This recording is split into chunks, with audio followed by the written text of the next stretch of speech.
अशोक भारती बोलणार आहे का?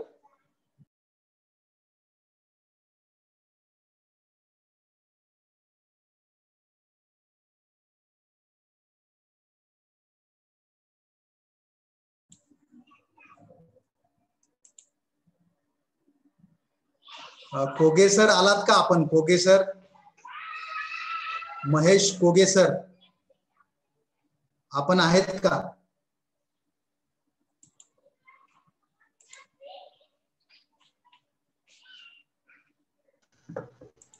हॅलो कोगे सर, माझा आवाज येतोय का तुम्हाला? हॅलो, आवाज येतो सर तुमचा. हॅलो. ओके.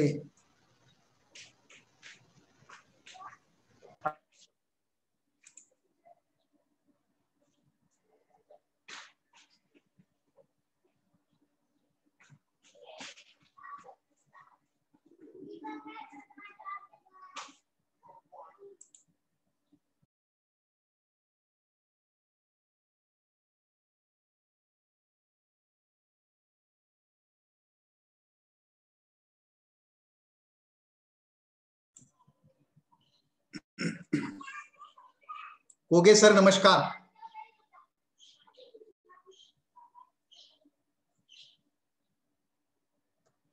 कोगे सर आवाज येतोय का?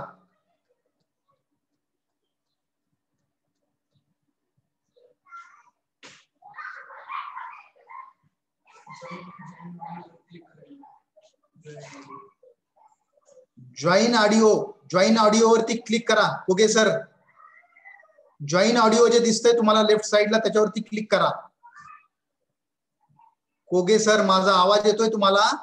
तुम्ही जॉईन ऑडिओ वरती क्लिक करा.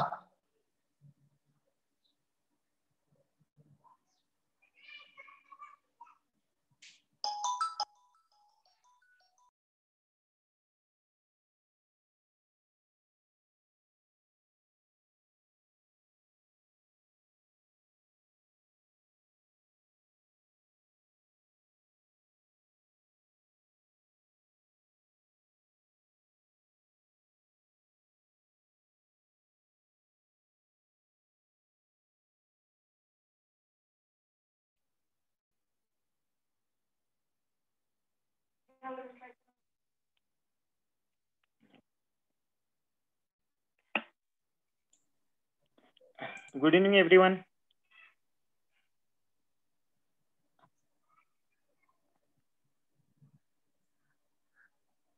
हॅलो, आवाज येतोय का सर सगळ्यांना? चॅट बॉक्स मध्ये लिहू शकता तुम्ही. आवाज येतोय सर्वांना? आवाज येतोय? कोगे सर तुम्ही सुरुवात केली तरी चालेल. Okay sir.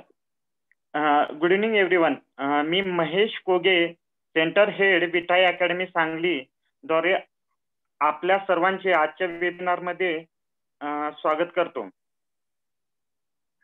आज विठाई अकॅडमी सांगलीद्वारे आयोजित वेबिनार मध्ये श्री संजय मगर सर आपल्याला किशोरवयीन मुला मुलींना समजून घेताना या विषयावर मार्गदर्शन करणार आहेत. तर त्यांचा अल्प परिचय मी आपणास करून देत आहे. सर संजय मगर सर हे सॉफ्ट स्किल ट्रेनर, प्रशासकीय अधिकारी, Vilasrao Deshmukh government institute of medical sciences Latur येथे कार्यरत आहेत.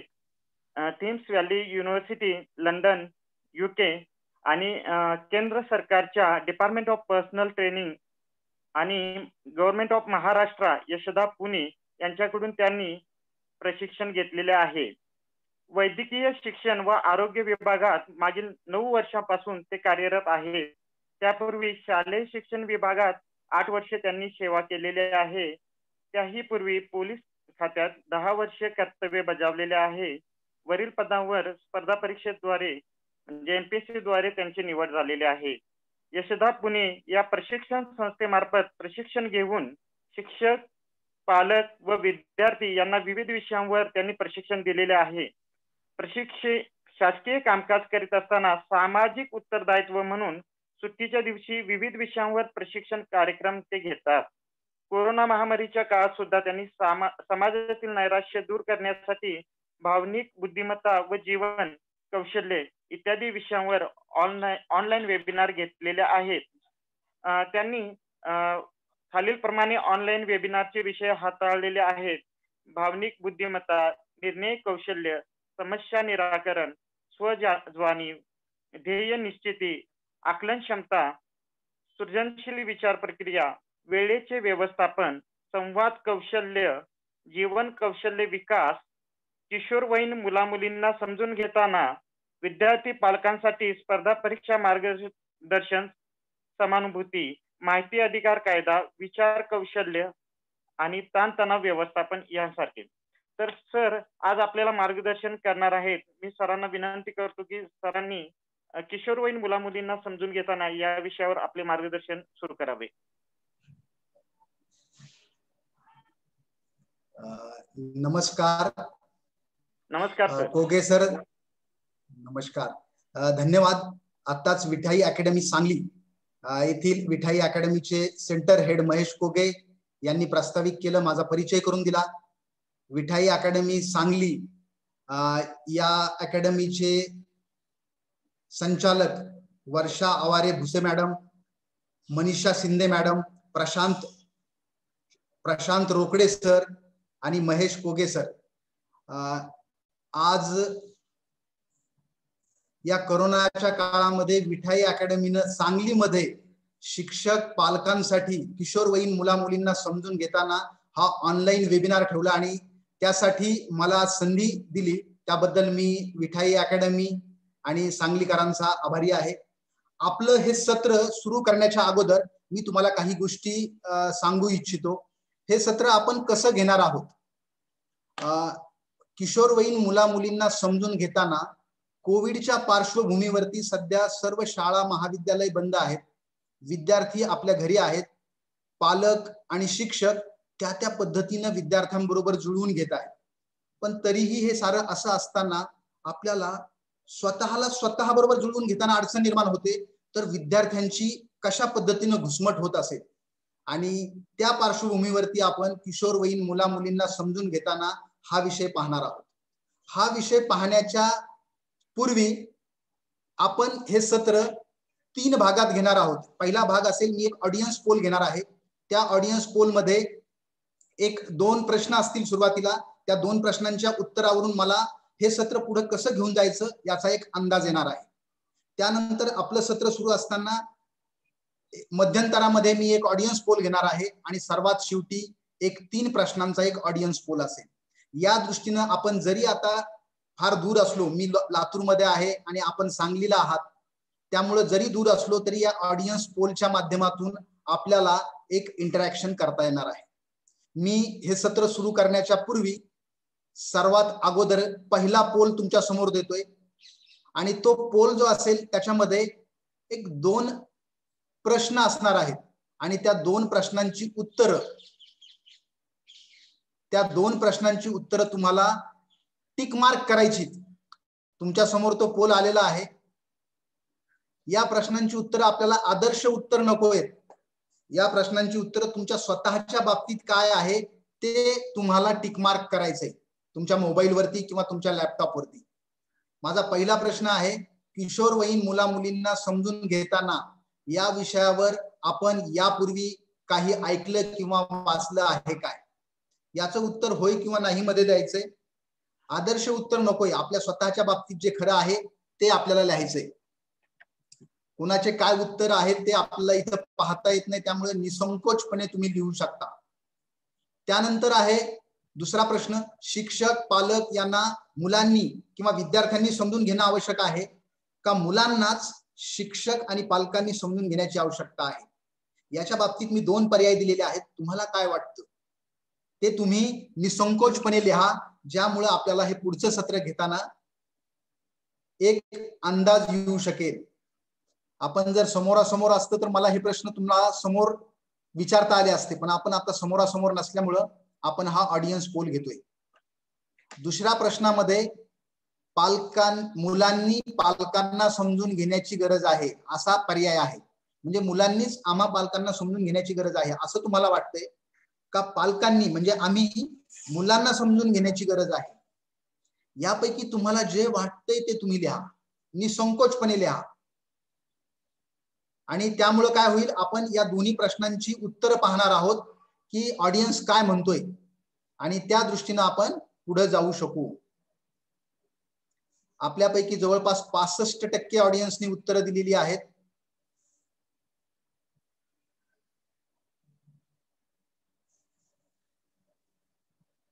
हा पोल मी आता या ठिकाणी थांबवतोय आणि तुम्हाला त्याचं अनालिसिस, तुमचं म्हणणं काय आहे ते तुमच्या समोर दाखवतो. मी रिझल्ट शेअर करतोय.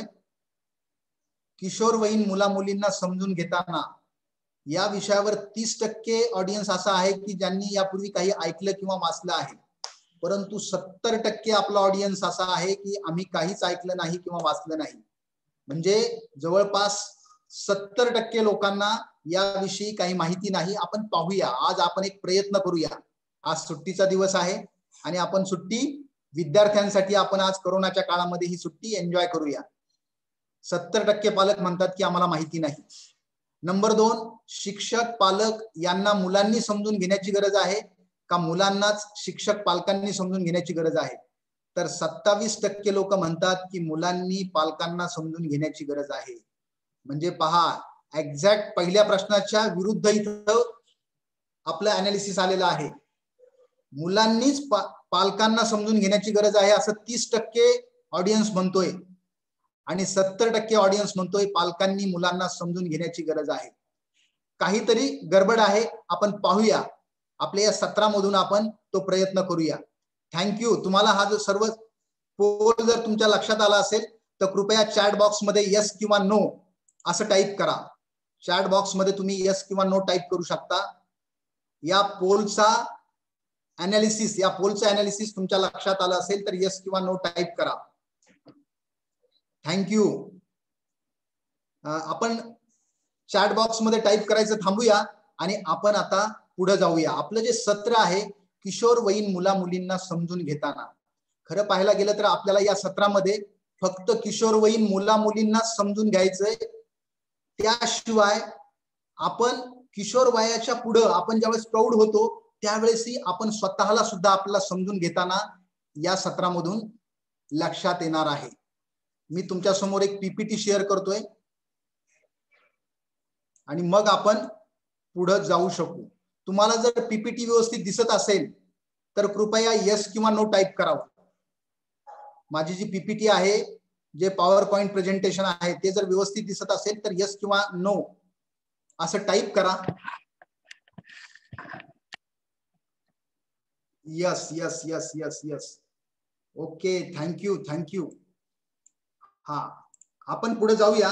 किशोरवयीन मुला मुलींना समजून घेताना हा विषय सुरू करताना आपण आपल्या मुलांच्या ज्या आहेत, मुलांच्या वयाच्या विविध अवस्था त्या थोड्याशा जाणून घेऊया.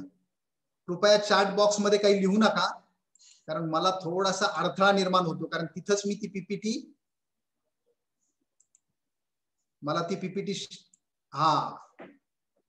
वयाच्या विविध अवस्था, आपण मुलांच्या वयांच्या विविध अवस्था एकदा पाहून घेऊया. एक 10 वर्षापर्यंत आपण मुलांना असं समजतो की ते शैशवावस्था किंवा बाल्यावस्था असते. 10 ते 14 वर्ष वयामध्ये पूर्व किशोरावस्था आणि 14 ते 20 या वयामध्ये उत्तर किशोरावस्था.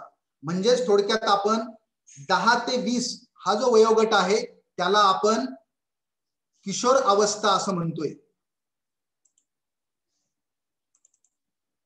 म्हणजेच आता एक पहा की ज्या वयांना आपण 13, 14, 19 पर्यंत ज्या ज्या वयाच्या वर्षाला टीन हा शब्द लागतो त्याला आपण टीन एज असं म्हणतो. Teen age. आणि ह्या टीन एजची जी मुलं आहेत त्यांच्या संदर्भात आपल्याला समजून घ्यायचं आहे. यामध्ये ह्या ज्या वयाच्या विविध अवस्था आहेत त्यानंतर 20 वर्षाच्या पुढे आपण प्रौढावस्था असं समजतो. आता सध्या या 20 वर्षापर्यंतची जी मुलं आहेत ती सर्व या कोरोनाच्या काळामध्ये घरी आहेत आणि प्रचंड अस्वस्थता आहे. म्हणजे आपल्यासारख्या व्यक्तीला अस्वस्थ वाटतंय, एक प्रकारचं नैराश्य आहे, भीती आहे की पुढे काय होईल, या कोरोनाच्या काळामध्ये काय होणार आहे, आपल्या नोकरीच्या बाबतीत काय होईल, शाळा महाविद्यालयाच्या बाबतीत काय होईल आणि हा आजार कधी जाणार आहे, अशी जी भीती आहे त्या भीतीचा जर विचार केला तर या विद्यार्थ्यांमध्ये सुद्धा प्रचंड नैराश्य असणार आहे आणि आपण यांनाच समजून घेणार आहोत. किशोर अवस्थेमध्ये काही बदल दिसतात मुलांच्या मध्ये, म्हणजे 10 ते 20 वर्षाच्या दरम्यान शारीरिक बदल त्यांच्यामध्ये घडून येतात. 13, 14, 15व्या वर्षामध्ये शारीरिक बदल जाणवतात मुला मुलींमध्ये. प्रौढाबरोबरच्या वर्तणुकीमध्ये बदल जाणवतात. म्हणजे आपल्या बरोबर प्रौढ लोकांबरोबर वागताना ती वेगळ्या पद्धतीने वागतात आणि मित्रमैत्रिणी बरोबर वागताना मात्र वेगळी वागतात. त्यांच्यामध्ये भावनिक बदल असतो, एकदम टोकाच्या भावना. कधी वाटलं तर ते खूपच आनंदी असतात, खूप एन्जॉय करतात, तर एक टोकाचं नैराश्य सुद्धा कधी कधी येतं. म्हणजे भावनिक जो बदल असतो ना तो एकदम टोकाचा असतो. वैचारिक बदल सुद्धा त्यांच्यामध्ये खूप टोकाचे असतात. म्हणजे एखादी गोष्ट त्यांच्या समोर त्यांना जर खटकली तर त्यांना ते लगेच टोकाचा विचार करतात. सवयीमध्ये बदल होतात या लोकांच्या, या मुलांच्या सवयीमध्ये सुद्धा बदल होतात. थोडक्यात बोलणे, चालणे, त्यांचे मूड्स याच्यामध्ये या टीन एज मध्ये, किशोरवयीन अवस्थेमध्ये बदल होतात. हे बदल का घडत असतील? तुम्हाला काय वाटतं? या मुलांच्या मध्ये हे बदल का घडत असतील? थोडंसं चॅट बॉक्स मध्ये तुम्ही लिहू शकता की हे बदल का घडत असतील बरं मुलांमध्ये. तुमच्यापैकी काही जण चॅट बॉक्स मध्ये टाईप करू शकतात की मुलांमध्ये असे बदल का घडत असावेत. हे पहा, तुमच्या समोर मी एक छोटासा एक प्रेझेंटेशन दाखवलं, एक चित्र दाखवलंय मी, आणि त्या चित्रामध्ये तुमच्या लक्षात येईल की आपल्या मेंदूच्या प्रक्रियेचं महत्व आहे. म्हणजे मध्ये एक तुम्हाला एक ब्लॅक बॉक्स दिसतोय पहा, किंवा थोडक्यात कम्प्युटर सारखा एक ब्लॅक कलरचा एक बोर्ड आहे. त्याच्या अगोदर आहे पहा निविष्टी, किंवा त्याला आपण इनपुट म्हणतोय. आपल्या मेंदूमध्ये काय चाललेलं असतं किंवा कुठल्याही व्यक्तीच्या मेंदूमध्ये काय चाललेलं असतं हे आपल्या इथून दिसतंय. म्हणजे आपल्याला जे काही इनपुट्स मिळतात ते एक्सपिरियन्स नुसार मिळतात. आपल्याला काय अनुभव येतात, आपण काय शिकलेलो आहोत, आपल्या ऐकायला काय मिळतं, आपल्याला आपण काय अध्यापन करतो किंवा वाचन करतो, यामधून आपल्याला इनपुट्स मिळतात. मग शाळा महाविद्यालयामध्ये किंवा घरामध्ये मुलांसाठी जर इनपुट सारखेच मिळालेले असतील तरी मात्र आउटपुट मात्र प्रत्येक मुलाचा वेगवेगळा असतो. त्याला आपण आउटकम म्हणतो. शाळेमध्ये शिक्षक 40-50 मुलांना सारखंच शिकवतात, पण परीक्षेमध्ये लक्षात येतं की प्रत्येक विद्यार्थ्याला मार्क वेगळे आहेत. घरामध्ये 2-3 मुलं असतील तर आई वडील तिन्ही मुलांना किंवा दोन्ही मुलांना ट्रीटमेंट सारखीच देतात, परंतु मुलांचं आयुष्य मात्र वेगवेगळं घडतं. असं का होतं? आणि ते जे काय होतं ना ते म्हणजेच हा जो ब्लॅक बॉक्स दाखवलाय तिथं दाखवलंय आपण मेंदूतील प्रक्रिया. इनपुट आणि आउटपुट यामध्ये काय होत असावं. आपण या किशोरवयीन मुलांना आणि मुलींना समजून घेताना आपण या मेंदूतील प्रक्रियांचं किंवा मेंदूच्या आतमध्ये जे काय चालतं याचा उपयोग करून आपण किशोरवयीन मुला मुलींना समजून घेणार आहोत. तुम्हाला एक खात्री देतो की या 1 तासामध्ये मी विषयांतर करणार नाही, परंतु आपला जो विषय आहे किशोरवयीन मुला मुलींना समजून घेताना तो आपल्यापर्यंत पोहोचवण्यासाठी आपण या मेंदूच्या प्रक्रियेचं महत्व जाणून घेत आहोत. ठीक आहे, तरी हे सारं करताना मेंदू विषयी आपण काही गोष्टी लक्षात घेऊयात. ब्रेनच्या संदर्भात मेंदू विषयीचं संशोधन पाश्चात्य देशात झालेलं आहे आणि ते अजूनही शैशवावस्थेत आहे, म्हणजे एकदम बाल्यावस्थेत आहे मेंदूचं संशोधन. मेंदू विषयी आणि त्याच्या कार्याविषयी आणखीन स्पष्टता आलेली नाही. मात्र कुठलाही व्यक्ती जो काय वागतो तो ज्या परिसरामध्ये राहतो त्या परिसरातल्या वातावरणानुसार त्याच्यामधले जे काही जीन आहेत, अनुवंश, संस्कृती, कल्चर आणि त्या व्यक्तीमधले हार्मोन्स, या असंख्य गोष्टीचा परिणाम त्याच्या वर्तनावरती होतो आणि तो परिणाम त्याच्या मेंदूवरती झालेला असतो आणि ऑटोमॅटिक तो त्याचं परिवर्तन हे त्याच्या वर्तनामध्ये होतं. म्हणजेच थोडक्यात आपण या सत्रामध्ये हे सुद्धा पाहणार आहोत की एकच गोष्ट आपण ज्यावेळेस वारंवार करतो त्यावेळेस काय होतं, आणि त्या दृष्टीने असं म्हणतात की आपण जे काय वागतो किंवा विचार करतो त्याचा परिणाम आपल्या मेंदूवरती होतो आणि त्यानुसारच आपण वर्तन करतो. माणसाचं वर्तन ही अत्यंत जटिल प्रक्रिया आहे, ती समजून घेणं खूप अवघड आहे. परंतु आपल्याला फक्त किशोरवयीन मुलांना समजून घेण्यासाठी जे आवश्यक आहे तिथपर्यंतच आपण पाहणार आहोत. आपल्याला बाकीच्या गोष्टीशी काहीही घेणं देणं नाही. म्हणून तुमच्या समोर मी हा एक मेंदूचा जो भाग आहे तो तुमच्या समोर दाखवतोय. याच्यामध्ये पहा तुम्हाला काय काय जाणवतंय. एक हा समोरचा भाग दाखवलेला आहे पहा, त्याला आपण म्हणतो फ्रंटल कॉर्टेक्स. फ्रंटल कॉर्टेक्स हा समोरचा भाग. त्यानंतर एका बाजूला दाखवलाय सेरिबलम, हा एक मेंदूचा दुसरा भाग. आणि तिसऱ्या ठिकाणी दाखवलाय अमेगडाले. ह्या गोष्टी लक्षात नाही राहिल्या तरी चालतील, फक्त आपल्याला समजून घेण्यासाठी आपण या समोर पाहतोय. आता मी तुम्हाला एक छोटासा किस्सा सांगणार आहे आणि तो किस्सा म्हणजे तुमच्या समोर एक विचार मांडणार आहे. मी एक विचार तुमच्या समोर देणार आहे, इनपुट. तुम्हाला एक इनपुट देतो. ते इनपुट असं आहे की आता या क्षणी तुम्हाला जर पावभाजी खाण्याची इच्छा झाली तर तुम्ही काय कराल? काय विचार टाकला मी तुमच्या समोर? तुम्हाला जर पावभाजी खाण्याची इच्छा झाली तर तुम्ही काय कराल? हा एक विचार मी तुमच्या समोर ठेवला. आता तुम्ही शांतपणे विचार करा की नुसता असा विचार आल्यावरती तुमच्या डोक्यात काय काय यायला लागतं. पहिली गोष्ट ही येईल की आता या क्षणी पावभाजी खाणं किंवा हा विचार करणं सुद्धा किती चुकीचं आहे. किंवा काही जण म्हणतील की मला जर पावभाजी खाण्याची इच्छा झाली तर मी आता लगेच गाडी काढेल आणि जिथं पावभाजीचा गाडा असेल तिथं जाईल आणि पावभाजी खाईल. काही जण म्हणतील की नको नको, आता कोरोनाचा दिवस आहे, मी ऑनलाईन सारे वस्तू घरी मागवेल आणि मग आपण घरीच ते तयार करू आणि खाऊ. काही जण म्हणतील की नको, आता या दिवसामध्ये पावभाजी खाणंच नको. म्हणजे मी फक्त तुम्हाला एक विचार तुमच्या समोर टाकला की तुमच्या समोर असंख्य पर्याय आतमध्ये आले की काय करता येईल, पावभाजी खाण्यासाठी काय करता येईल. हे जे उदाहरण मी तुमच्या समोर ठेवलंय त्या उदाहरणाला आपण या समोरच्या चित्रामध्ये बसूया. या उदाहरणाला समजा मी जे तुम्हाला टाकलं होतं की पावभाजी खाण्याची इच्छा झाली तर तुम्ही काय कराल, तर आपला हा फ्रंटल कॉर्टेक्स लगेच विचार करायला लागतो. विचार करायला लागतो तो की मला जर आता पावभाजी खायची असेल तर मी काय केलं पाहिजे. मग लगेच दुसरा विचार येतो की मला इथून एका शिवाजी चौकापर्यंत जावं लागेल आणि तिथं जाऊन पावभाजी खावी लागेल. मग सेरिबलम काय करतो, तुमच्या हालचाली जे आहेत, हालचाली किंवा कृती करायचं काम हे सेरिबलम करतो. सेरिबलम नावाचा जो मेंदू आहे तो ऍक्शन घेतो. ऍक्शन म्हणजे हे जे आहे त्याला आपण आपल्या शिक्षणाच्या भाषेमध्ये हेड म्हणतो. हेड म्हणजे विचार करणारा जो अवयव आहे तो आहे सेरिबल कॉर्टेक्स, विचार करणारा हेड.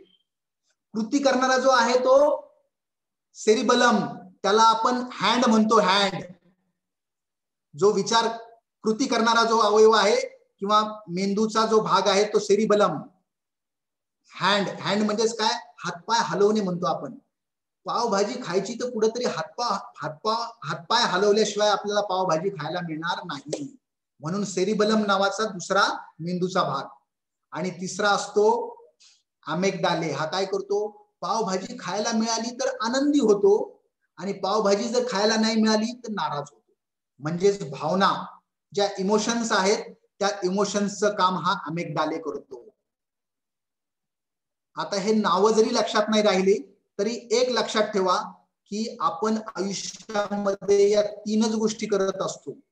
एक तर विचार करतो, त्या विचारानुसार कृती करतो आणि कृतीनुसार आपल्याला काहीतरी फळ मिळतं, ते चांगलं मिळालं तर आनंदी होतो आणि जर ते फळ चांगलं नाही मिळालं तर आपण दुःखी होतो, म्हणजे भावना. याच पद्धतीनं आपल्या शिक्षणामध्ये सुद्धा 3H चं महत्व सांगितलंय. 3H, हेड, हँड आणि हार्ट. आपण ज्या भावना म्हणतो त्याला आपलं हार्ट, हृदयाशी संबंधित आहे. म्हणून आपल्याला या 3 गोष्टीचा विचार आपल्या आजच्या सत्रात करायचा आणि त्या अनुषंगाने आपल्याला आपल्या विद्यार्थ्यांना समजून घ्यायचंय. आपण पुढे जातोय.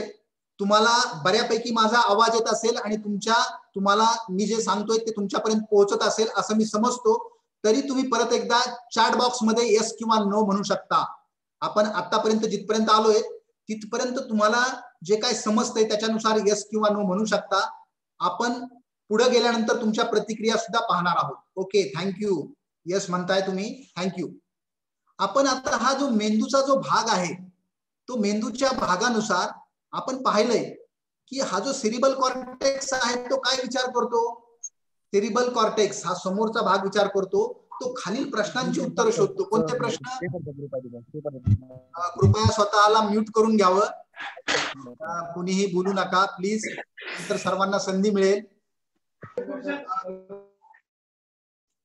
सेरिबल कॉर्टेक्स काय करतो, तो विचार करतो की असं चांगलं आहे का, असं वागणं चांगलं आहे का, मी आत्ता पावभाजीचा विचार करणं चांगलं आहे का, असे केल्याचे काय परिणाम होतील, मी असं वागलं तर इतरांवर त्याचा काय परिणाम होणार आहे, मी या परिस्थितीतून कसं बाहेर निघू, काय करू मी, या समस्येतून मला कसं बाहेर निघता येईल. म्हणजे थोडक्यात हे सारे प्रश्न जे आहेत ना, तो सेरिबल कॉर्टेक्स हा विचार करतो. थोडक्यात काय तर लॉजिक, तर्क, त्यानंतर प्रॉब्लेम सॉल्व्हिंग, समस्या निराकरण, डिसिजन मेकिंग क्षमता, निर्णय क्षमता, त्यानंतर परिणामांचा विचार, या सर्व क्षमतांसाठी हा सेरिबल कॉर्टेक्स जबाबदार असतो. म्हणून आपल्याला ज्या ज्या वेळेस अशी अडचण येते ना, त्यावेळेस आपण डोक्याला हात लावतो. आपल्याला काही उत्तर सापडत नसेल ना, तर त्यावेळेस आपण असं करतो.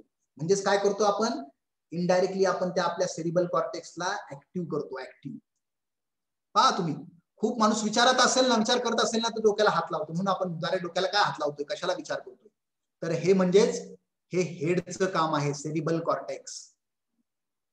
म्हणजे हा प्रॉब्लेम सॉल्व्हिंग, डिसिजन मेकिंग, त्यानंतर परिणामांचा विचार, लॉजिक, या साऱ्या गोष्टीसाठी हा सेरिबल कॉर्टेक्स जबाबदार असतो. आपण मेंदूचा एक भाग पाहिलाय, दुसरा भाग पाहूया. आता आपण विचार केला की मी पावभाजी खाणं योग्य आहे का अयोग्य आहे. आता काय झालं की आपल्याला जर वाटलं की योग्य आहे, तर आपण काय केलं पाहिजे, आपण हातपाय हलवतो. कुठलीही गोष्ट नुसता विचार करून जमणार नाही. विचार जर आपण कृतीत आणले, हातपाय हलवले, कृती केली, तरच शक्यता आहे की त्याचा रिझल्ट काहीतरी येऊ शकतो. तो पॉझिटिव्ह येईल किंवा निगेटिव्ह येईल ते नंतर पाहूया. परंतु हा जो सेरिबलम नावाचा जो मेंदूचा भाग आहे, तो काय करतो, हालचालीला जबाबदार असतो. हालचाल करणे म्हणजे काय,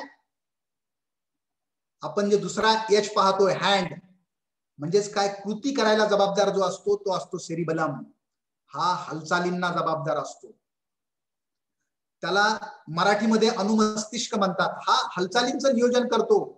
म्हणजे मला जर पावभाजी खायची तर मला तो लगेच म्हणतो, चल आता निघ तू, शिवाजी पुतळ्यावर तू गेला पाहिजेस. आपण हे पावभाजीचं उदाहरण जाणीवपूर्वक इथं घेतलंय. या ठिकाणी तुम्ही कुठलंही उदाहरण टाकू शकता, कुठलंही उदाहरण घेऊ शकता. म्हणून हा सेरिबलम हा हालचालीचं नियोजन करतो. आपण दोन भाग पाहिले, दोन एच पाहिले आपण. आता तिसरा एच आपण पाहूया, तो आहे अमेगडाला किंवा अमेगडेल. म्हणजेच काय, विचार आला, कृती केली, आणि कृतीनंतर जे काय फळ मिळतं. जर मला पावभाजी खायला मिळाली तर मला खूप छान वाटतं, की मी लगेच खुश होतो. हे झालं अमेगडाला नावाचा जो मेंदू आहे त्याचं. जर मला फळ नाही मिळालं, जी गोष्ट मला करायची होती ती जर करता नाही आली, तर मी लगेच नर्वस होतो. म्हणजेच हा एच म्हणजे हार्ट, जे आपण हृदय म्हणतो, हा अमेगडाले भावनांची निर्मिती करतो आणि तो भावनांच्या अभिव्यक्तीला जबाबदार असतो. अभिव्यक्ती म्हणजे काय, खुश होणं, तो लगेच दाखवतो, वाह मला आनंद झालाय. लगेच एखादा माणूस नर्वस होतो ना, कोरोनाच्या काळामध्ये लोकांच्या चेहऱ्यावरून लक्षात येते की अरे काहीतरी बिघडलंय. आणि म्हणून आपल्याला हे 3 एच पाहिजे. पण हे 3 एच आपण आज आपल्या मुलांच्या संदर्भात पाहत आहोत, त्यांना आपल्याला समजून घ्यायचे. आपण पुढे जाऊया. हा मेंदूचे तिन्ही भाग झाल्यानंतर आपण पाहतोय की मेंदूच्या ह्या 3 जे भाग आहेत ते एकमेकाशी जोडलेले असतात, आणि ते जोडलेले असतात न्यूरॉन्स आणि सिनॅप्सनी. आपल्याला याच्यामध्ये फार डिटेल्स जायचं नाही, पण जे न्यूरॉन्स, ह्या मेंदूचे तिन्ही भाग ज्या न्यूरॉन्सनी जोडलेले असतात, ते अशा पद्धतीनं आपण जसं एकानंतर एक एकानंतर असे ते, म्हणजे आपण एखादी माळ जशी म्हणतो, माळ किंवा चेन जशी असतो, चेन सायकल, त्या पद्धतीनं ते एकमेकाला जोडलेले असतात. मेंदूचे हे 3 भाग हे एकमेकाला जोडणं म्हणजे काय माहितीये का, एखादी गोष्ट आपण वारंवार जी करतो ना, त्या पद्धतीनंच आपल्या ज्या मेंदूमध्ये तसे कनेक्शन्स तयार होतात. न्यूरॉन्स आणि सिनॅप्स हे एकमेकाशी जोडलेले असतात, जोडले जाऊ शकतात. आणि ही जी काय कनेक्शन्स आहेत ती कशामुळे पक्की होतात? पुनरावृत्ती प्रक्रियेमुळे. पुनरावृत्ती म्हणजे काय? एखादी गोष्ट वारंवार करणे, वारंवार करणे. आणि आपण जी गोष्ट वारंवार करतो त्यामुळेच आपले विचार आणि वर्तन ठरतं. म्हणजे आता थोडं थोडं हे कशाकडे यायला लागलं पहा तुमच्या लक्षात. कन्सिस्टन्टली आपण जी गोष्ट करतो ना त्याच पद्धतीचे न्यूरॉन्स आणि सिनॅप्स या तिन्ही बिंदूच्या कनेक्शन्स मध्ये जुळलेले असतात. आणि त्यामुळं आपले विचार सुद्धा ठरलेले असतात की आपण काय करणार आहोत विचार आणि आपण कसे वागणार आहोत हे त्यानुसारच ठरतं. दररोज आपण काय करतो, वारंवार काय करतो. म्हणून सातत्य सातत्य जे सांगितलं जातं की कुठलीही गोष्ट जर सातत्यानं 21 दिवस केली तर आपल्याला सवय लागते असं म्हणतात. हे 21 दिवस वगैरे बाजूला ठेवूया, पण सातत्यानं, मग कुणाला 21 लागतील, कुणाला 42 लागतील, कुणाला 90 दिवस लागतील, पण सातत्य असणं महत्वाचं आहे. मग जर चांगल्या गोष्टीसाठी जर सातत्य ठेवलं तर जर चांगलं होत असेल, तर वाईट गोष्ट जर सातत्यानं आपण करत गेलो तर सुद्धा तसंच होणार आहे. याच्यामध्ये मेंदूला काहीच माहिती नाही. ओके, आपण आता पुढे जाऊया. आता आपण लक्षात घेऊ की यामुळं काय होतं. आता प्रीफ्रंटल कॉर्टेक्स हे आपला मेंदूचा जो समोरचा भाग आहे तो परिणामांचा विचार करतो आणि निर्णयास जबाबदार असतो, निर्णय घेण्यास. त्याची वाढ कधी होते तर बाल्यावस्थेत असताना, बाल्यावस्थेमध्ये लहान असताना विकसित होत असतो. हा प्रीफ्रंटल कॉर्टेक्स हा विकसित होत असतो. किशोर अवस्थेमध्ये म्हणजे 14 ते 20 या अवस्थेमध्ये जवळजवळ विकसित झालेला असतो, मात्र अपरिपक्व असतो. विकसित होण्याच्या मार्गावर असतो पण तरीही अपरिपक्व असतो. आणि प्रौढावस्थेमध्ये पूर्णतः विकसित झालेला असतो. हा जो सेरिब्रल कॉर्टेक्स आहे हा 20व्या वर्षाच्या नंतर पूर्ण विकसित झालेला असतो. आता यामुळं काय होतं, त्यामुळं काय होतं, हा पूर्णतः विकसित झालेला नसतो किशोरावस्थेमध्ये. म्हणून किशोर किंवा किशोरी कोणत्याच परिणामांचा विचार करत नाहीत. आपण जे म्हणतो ना की मुलं ऐकतच नाहीत किंवा विचारच करत नाहीत, परिणाम काय होईल याचा विचारच करत नाहीत, त्यांना ते मुद्दाम करत नाहीत. पालकांना आणि शिक्षकांना त्रास देण्यासाठी ते करत नाहीत, तर त्यांचा जो सेरिब्रल कॉर्टेक्स आहे तो पूर्ण विकसितच झालेला नाही म्हणून ते परिणामांचा विचार करत नाहीत. किशोर किशोरी साहस किंवा धाडस करतात. ते धाडस का करतात? कारण त्यांना माहितीच नसतं की मी जर असं केलं तर काय होईल. आपल्याला माहितीये किशोर किशोरी गाडी जर चालवायला लागले ना मोटरसायकल, तर ते मोटरसायकल अशी झिकझॅक झिकझॅक चालवतील. का? त्यांना काही घेणं देणं नसतं काय होईल ते. ते धाडस करतात, त्यांना थ्रिल आवडतं, थ्रिल. किशोर किशोरी इतरांच्या बाबतीत बेफिकीर असतात, बेफिकीर. मग ते पालकांच्या बाबतीत असो, शिक्षकांच्या बाबतीत असो, ते बेफिकीर असतात. का? मुद्दाम नाही, त्यांचा फ्रंटल कॉर्टेक्स जो आहे तो विकसित होत असतो, तो विकसित झालेला नसतो आणि त्यामुळं ते बेफिकीर असतात. त्यांची मनस्थिती गोंधळलेली असते. 10वी 12वीची जी मुलं आहेत, 10वी नंतर 12वीला जाताना ती 16 वर्षाची मुलं ती गोंधळलेली असतात. त्यामुळे ती काय करतात, त्यांना काय वाटतं ना की ज्याच्यातून त्यांना आनंद मिळणार आहे त्या गोष्टी ते करतात. किशोर किशोरींचे निर्णय हे विवेकनिष्ठ असतीलच असं नाही, ते रॅशनल. म्हणजेच 10वीच्या मुलाने एखादा निर्णय घेतला तो विवेकनिष्ठ निर्णय असेलच असं नाही. म्हणून आपण पालकांनी आणि शिक्षकांनी त्यांना मदत करायची असते, काउन्सिलरनी त्यांना मदत करायची असते. कारण त्या वयामध्ये त्यांचे जे निर्णय असतात ते निर्णय विवेकनिष्ठ असतीलच असं नाही. आपण प्रीफ्रंटल कॉर्टेक्सच्या संदर्भात ह्या गोष्टी पाहिल्यात, तुम्हाला बऱ्यापैकी या समजत असतील असं मी समजतो. तरीही काही प्रश्न असतील तर बाजूला लिहून ठेवा. ते प्रश्न तुमचे मी सर्व क्लिअर करेलच पुढच्या माझ्या बोलण्यामध्ये ते क्लिअर होतील. पण समजा नाही झाले तर शेवटी आपण ते पाहणार आहोत. हा होता प्रीफ्रंटल कॉर्टेक्स. आपण पुढे जाऊया. आपण पुढे जातोय आणि त्यामध्ये आता आपण पाहतोय पुढचा भाग, तो आहे की अमेगडाला काय होतो. अमेगडालाचं काय होतं, जो भावनेला जबाबदार असतो त्या मेंदूचा जो विकास आहे तो बाल्यावस्थेत आणि किशोरावस्थेमध्ये विकसित होत असतो. अमेगडाला नावाचा जो मेंदू आहे, जो भावनेला जबाबदार आहे, त्याचा विकास होत असतो, परंतु तो अति कार्यक्षम असतो. अति कार्यक्षम म्हणजे आपण त्याला काय म्हणतो, ऍक्टिव्ह असतात पहा. काही मुलं एकदम ऍक्टिव्ह असतात. तसा मुलं जशी ऍक्टिव्ह असतात ना, चंचल असतात ना, तसाच आपला अमेगडाला नावाचा जो मेंदू आहे तो एकदम ऍक्टिव्ह असतो आणि तो 18 ते 19 या वर्षी परिपक्व होतो. म्हणजे जवळपास सेरिबल कॉर्टेक्सच्या सोबतच तो परिपक्व होतो, मात्र तो ऍक्टिव्ह असतो जास्त. कुणापेक्षा?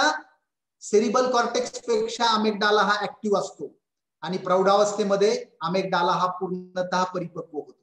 आणि त्यामुळं काय होतं पहा, किशोर अवस्थेतला एक फोटो दाखवलाय आणि प्रौढावस्थेतलं एक स्कॅन दाखवलंय. हे आपल्या मेंदूचं स्कॅन आहे आणि त्या स्कॅन मध्ये असं सांगितलंय की किशोर अवस्थेमध्ये जर एखादा विचार जर आपल्या किशोरांच्या समोर आला, एखादा विचार, आणि प्रौढावस्थेत जर एखादा विचार आला तर काय होतं. प्रौढावस्थेत जर मी तुमच्या समोर जर विचार टाकला तर आपण काय विचार करतो, आपण सेरिबल कॉर्टेक्स नुसार त्याचा निर्णय घेतो की हे करणं चांगलं आहे का, हे केलं तर काय होईल, असा विचार 20 वर्षाच्या पुढचा प्रौढ विचार करतो. हे त्या प्रौढावस्थेतल्या चित्रामध्ये दाखवलं. आणि किशोर अवस्थेतल्या चित्रामध्ये काय दाखवलं, किशोरांच्या समोर जर एखादा गोष्ट समोर आली तर ते निर्णय घेताना सेरिबल कॉर्टेक्सला विचार करत नाहीत किंवा ते परिणामांचा विचार करून निर्णय घेत नाहीत, तर ते निर्णय कशाच्या आधारे घेतात, अमेगडालाच्या आधारे घेतात. अमेगडाला, कारण तो अमेगडाला आहे ना एकदम ऍक्टिव्ह असतो. तो विचार काय करतो, तो म्हणतो तुला कशात मजा वाटणार आहे ते विचार कर, तुला अभ्यासात मजा वाटते का खेळण्यात मजा वाटते. तो अमेगडाला म्हणतो अरे आपलं खेळण्यात मजा आहे, क्रिकेट. की मग लगेच काय होतं, तो विद्यार्थी लगेच त्याप्रमाणे निर्णय घ्यायला लागतो. आपल्याला असं वाटतं याला का कळत नाही, परंतु अभ्यासामधून जर त्याला आनंदच मिळणार नसेल, त्याला जर खेळामधून आनंद मिळणार असेल तर त्याचा अमेगडाला ऍक्टिव्ह असतो आणि तो सांगतो की चल तुला ज्याच्यात आनंद मिळतो ते कर. आपल्याला असं वाटतं की त्यानं अभ्यासच केला पाहिजे, मला जे वाटतं ते केलं पाहिजे. म्हणून किशोर अवस्थेमध्ये अशा गोष्टी मुलं करायला तयार असतात की ज्या गोष्टीमधून त्यांना आनंद मिळणार आहे. म्हणून आपल्याला जे वाटतं त्यांनी करावं त्या गोष्टी आनंददायी कशा होतील याचा सर्वजण आता विचार करतायत. आणि आपलं जे काही नॅशनल एज्युकेशन पॉलिसी आहे ते आता नवीन, त्या एज्युकेशन पॉलिसी मध्येही हेच सांगितलंय. थेरीचा जो भाग आहे तो कमी होतोय आणि प्रोजेक्टचा भाग वाढतोय. प्रोजेक्टमुळे मुलांना मजा येईल. आणि खरं पाहायला गेलं तर या कोरोनाच्या काळामध्ये आपले सर्व महाराष्ट्रातले शिक्षक बंधू आणि भगिनी खूप वाईट अवस्थेमध्ये काम करतायत, पण तरीही खूप चांगलं काम होतंय. वाडी वस्त्यावरले शिक्षक खूप चांगले काम करतायत. आज रोजी पालक हे त्यांच्या घरामध्ये शिक्षकाची भूमिका सुद्धा पार पाडतायत आणि काही दिवसानंतर ज्यावेळेस मुलं शाळेत जातील त्यावेळेस त्या शिक्षकांना पालकांची भूमिका करावी लागेल. आपण पाहिलंय अमेगडालाचं काय होतंय ते, आणि हे तुम्हाला लक्षात आलं असावं की मुलं असं का वागतात. म्हणजे करिअरचे निर्णय घेताना सुद्धा मुलं त्यांना काय छान वाटेल याच्यानुसार करिअरचा निर्णय घेतात. 10वी 12वी पर्यंत अरे सारे लोक म्हणतात इंजिनियर चांगला असतो, डॉक्टर चांगला असतो, सायन्स साईड चांगली असते, असे सारे लोक म्हणतायत म्हणून त्यांचा अमेगडाला म्हणतो तेच करतो. त्यांना हे माहित नाही, म्हणून आपल्याला त्यांना मदत करायची, म्हणजे करिअर चूज करताना सुद्धा मदत करायची, त्यांना 10वी 12वी पर्यंत सुद्धा मदत करायची. आणि कोरोनाच्या काळात तर आपल्याला त्यांच्या बरोबर राहणं खूप महत्वाचं आहे. आपण जर त्यांना समजून घेणार नाही तर दुसरं कोण त्यांना समजून घेणार आहे. आणि म्हणून अमेगडालाची ही गोष्ट आपण पाहिली. आपण पुढे जाऊया. किशोर किशोरी असं का वागतात, तुलनात्मक दृष्ट्या अपरिपक्व असलेला फ्रंटल कॉर्टेक्स हा अपरिपक्व आहे आणि त्यापेक्षा परिपक्व असलेला आणि कार्यक्षम असलेला अमेगडाला. यामुळे काय होतंय, भावनांचा उत्पाद किशोर किशोरीमध्ये जास्त असतो. एकदम भावनिक असतात, ते चिडचिडी असतात, त्यांना राग येतो, कोणी काही बोललं की लगेच ते हे करतात. आपल्याला असं वाटतं की आपली मुलं असं का वागतात. कारण ती फेजच तशी आहे. 13 to 19 ही फेजच अशी आहे की त्या काळामध्ये फ्रंटल कॉर्टेक्स आणि अमेग्डालामुळे हे चालू होतं. विवेकाने विचार न करता भावनांवर आधारित निर्णय घेता. भावनांवर आधारित निर्णय घेणं हे तुमच्या लक्षात आलं असावं की भावनेच्या आधारे निर्णय माणूस कसा घेतो, ज्याच्यात मला आनंद मिळतो ती गोष्ट करायला आपण तयार असतो. ज्याच्यामध्ये मला दुःख मिळणार आहे, ज्याच्यामुळे मला त्रास होणार आहे ती गोष्ट आपण करायला तयार नसतो. याला म्हणतो आपण भावनांच्या आधारे निर्णय घेणे. पारितोषिक किंवा कृतीचं फळ त्यांना लवकर पाहिजे असतं. जी मुलं आहेत ना त्यांना जे काय काम करतात ना त्याचं लगेच वाह व्हेरी गुड शाबास अशा गोष्टी पाहिजे असतात. आपल्याला काय होतं, एक एक वर्ष आपण अभ्यास करतो आणि मग आपल्याला फळ मिळतं. म्हणून आपल्या नवीन एज्युकेशन पॉलिसीमध्ये सांगितलंय की त्यांचं सातत्यानं मूल्यमापन होत राहील. ते स्वतः मूल्यमापन स्वतःच करतील. मुलं सुद्धा त्यांची जी फ्रेंड्स आहेत ते सुद्धा त्यांचं मूल्यमापन करतील. शाळा महाविद्यालयातले शिक्षक करतील, पालक करतील. अशा पद्धतीचं त्यांचं कायम मूल्यमापन होत राहणार आहे एज्युकेशन पॉलिसीमध्ये नवीन. त्यानंतर समाधान त्यांना नंतर मिळालेलं चालत नाही. त्यांचा अमेग्डाला ऍक्टिव्ह असतो. त्यांना लगेच समाधान पाहिजे असतं. आपण जर त्यांना म्हटलं की नाही तू जर थांबलास तर तुला उद्या मी 5 चॉकलेट देईल असं जर सांगितलं आणि त्यांना जर आपण म्हटलं की तू जर आत्ता पाहिजे म्हणशील तर तुला 1 चॉकलेट देतो आणि उद्यापर्यंत जर थांबला तर तुला 5 चॉकलेट मिळतील, तर फार कमी बोटावर मोजणे इतकी मुलं असतात की जी म्हणतात की ओके आम्ही उद्यापर्यंत थांबतो. त्याला आपण ते भावनिक बुद्धिमत्तेमध्ये इमोशनल इंटेलिजन्स मध्ये आपण ते सारं पाहतो. त्यानंतर पुढे येते सेरिबलम. आपण फक्त 2 मेंदूच्या बाबतीत पाहिलंय.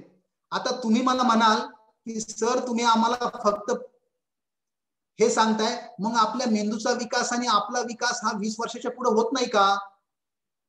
मग आपण 20 वर्षापर्यंत जे केलं तेच करायचं का आता पुढेही? त्यासाठी सुद्धा याच्यामध्ये एक स्लाइड दाखवली आणि ती स्लाइड तो आहे सेरिबलम नावाचा जो मेंदू आहे त्या मेंदूचा भाग वयाच्या कितव्या वर्षी परिपक्व होतो ते तुम्हाला दिसेल पहा. हा जो कर्व दाखवलाय आणि खाली बाण दाखवलाय पहा, खाली बाण दाखवलाय 105 पासून तो खाली गेलेला. म्हणजेच हा जो सेरिबलम आहे तो वयाच्या 12-13व्या वर्षी परिपक्व झालेला असतो. सेरिबलम म्हणजे हालचाल विषयक जे कौशल्य आहेत, हालचाल विषयक कौशल्याचा जो मेंदू आहे ज्याला आपण सेरिबलम म्हणतो तो वयाच्या 13व्या किंवा 14व्या वर्षी परिपक्व झालेला असतो. आणि त्यामुळे काय होतं, हालचालीशी संबंधित गोष्टी मुलं सफाईदारपणे करतात. मी तुम्हाला मागाशी सांगितलं 14-15 वर्षाचा मुलगा मोटरसायकल खूप छान चालवतो. तो झिगझॅग पद्धतीने सुद्धा चालवू शकतो. त्याला काहीच फरक पडत नाही. कारण काय, त्याचे हालचाल विषयक जे कौशल्य आहेत खेळाचे, मुलं या वयामध्ये खूप ऍक्टिव्ह असतात कारण त्यांचा सेरिबलम पूर्ण परिपक्व झालेला असतो. म्हणून सांगितलं जातं की हालचाल विषयक कौशल्य त्यांचे सफाईदारपणे होतात. नुसता विचार जरी केला ना तरी त्यांच्या कौशल्यामध्ये सुधारणा होते. असं म्हणतात की एखादी मुलगी जर डान्स शिकत असेल डान्स, तर तिची शिक्षिका तिला सांगते की आता तू इथे डान्स खूप केलास, तू आता घरी गेल्यानंतर तुझं काही काम करत असताना सुद्धा तू डान्स करते असा नुसता विचार कर.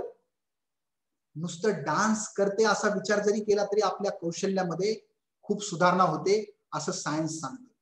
म्हणून ते इमॅजिनेशन थिअरी मध्ये सुद्धा सांगितले जाते की आपण नुसतं इमॅजिन जरी केलं, म्हणजे सचिन तेंडुलकरच्या बायोग्राफी मध्ये त्यांना सांगितलंय की ज्या वेळेस माझी मॅच असायची त्या दिवशी मी सकाळी उठल्यानंतर कुणाशीही काहीही बोलत नसायचो. मॅच होईपर्यंत मी फक्त विचार करत असायचो की मला आजचा जो माझा प्रतिस्पर्धी आहे तो असा बॉल टाकणार आहे, त्यानं असा बॉल टाकला तर मग मी तो कसा खेळणार आहे, असा तो फक्त इमॅजिन करायचा. आणि त्यामुळे काय म्हणतात की त्याच्या कौशल्यामध्ये सुद्धा विकास होतो.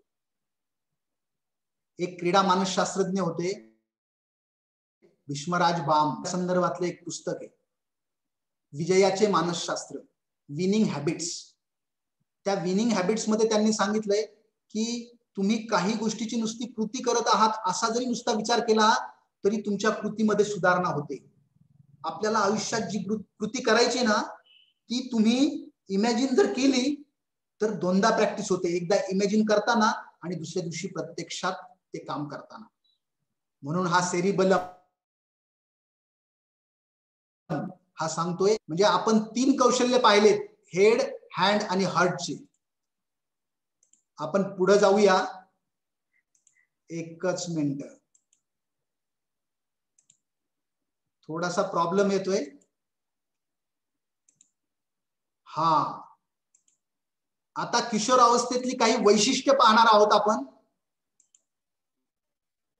हा, आता काय होतंय की मेंदूमध्ये 2 अवस्थेमध्ये आपली जी न्यूरॉन्सची जुळणी असते, न्यूरॉन्सची जी जुळणी आहे ती काय असते, जन्माच्या वेळी एकदम न्यूरॉन्स असे तिन्ही मेंदूंमध्ये जी काही चेन आहे, जी सायकल आहे ना, ती एकदम अस्पष्ट असते, एकदम अस्पष्ट. आपल्याला समजावं म्हणून मी लिहिलेलं आहे, इथं दाखवलेलं आहे. एकदम अस्पष्ट असते जन्माच्या वेळी मेंदू मधले कनेक्शन्स, 3 मेंदू मधले. 6व्या वर्षापासून 14व्या वर्षापर्यंत मेंदूमध्ये खूप गडबड असते.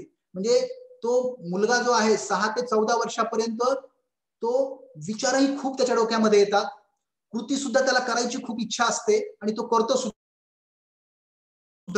आणि म्हणजेच 6व्या वर्षी तुम्हाला दिसेल की खूप अशी गुंतागुंत निर्माण झालेली आहे 6 ते 14व्या वर्षापर्यंत.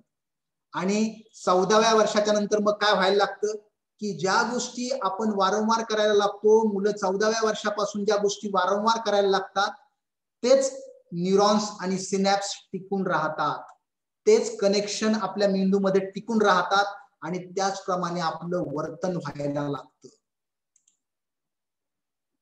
तुमच्या या स्लाइड वरून लक्षात आलं असेल. आता काय होतं त्यामुळं, किशोर अवस्थेत फक्त तेच सिनॅप्स किंवा न्यूरॉन्सची जुळणी राहतात जे वापरले जातात. आपल्या मेंदूमध्ये जे आपण करतो ना त्याच पद्धतीने एक पाथवे तयार होतो, पाथवे, आपण ज्याला पाऊलवाट म्हणूया, तशाच पद्धतीचा पाथवे तयार होतो ज्या गोष्टी आपण वारंवार करतो. म्हणून सराव सराव आणि सराव, आपण जे म्हणतो प्रॅक्टिस प्रॅक्टिस प्रॅक्टिस, त्या प्रॅक्टिसमुळे काय होतं की त्याच गोष्टीचे न्यूरॉन्स आणि त्याच गोष्टीचे कनेक्शन्स आपल्या मेंदूमध्ये, तर ज्या गोष्टी आपण करत नाहीत त्या नष्ट होतात, ते कनेक्शन नष्ट होतात. म्हणून वाचन 14 ते 20 या वर्षामध्ये मुलं काय करतात, जर वाचत असतील, वाचन करत असतील, म्हणजे पुस्तकी किडा असतील मुलं, तर सेरिबल कॉर्टेक्सचा विकास होईल. पुस्तक वाचन वाचन आणि वाचन, सेरिबल कॉर्टेक्सचा विकास होईल. खेळ खेळत असतील, मैदानावरती जात असतील, तर सेरिबलमचा विकास होईल, सेरिबलम. त्यानंतर संगीत ऐकत असतील आणि त्याच्यातून जर त्यांना आनंद मिळत असेल तर अमेगडालाचा विकास होईल. व्हिडिओ गेम्स जर खेळत असतील तर व्हिडिओ गेम्स मध्ये सुद्धा आपल्याला कसे व्हिडिओ गेम्स असतील, आपल्या डोक्याला, बुद्धीला चालना देणारे गेम्स आहेत. त्याच्यामध्ये जाणीवपूर्वक प्रॉब्लेम सॉल्व्हिंग, डिसिजन मेकिंग असतं. त्यामुळे त्या व्हिडिओ गेम्स मधून सुद्धा त्याच्या सेरिबल कॉर्टेक्सचा विकास होईल. ट्रेकिंग मध्ये काय होईल, ट्रेकिंग मध्ये सुद्धा सेरिबल कॉर्टेक्स प्लस सेरिबलम, कारण ट्रेकिंग मध्ये आपला निर्णय घ्यायचे असतात, धाडस करायचं असतं, त्याच वेळेस आपण कृती करतो, म्हणजे आपण ऍक्शन घेत असतो ट्रेकिंगला आणि त्याच वेळेस आपल्याला आनंद मिळतोय. म्हणजेच या गोष्टीमधून काय होतंय की आपल्या तिन्ही एचचा विकास होतो.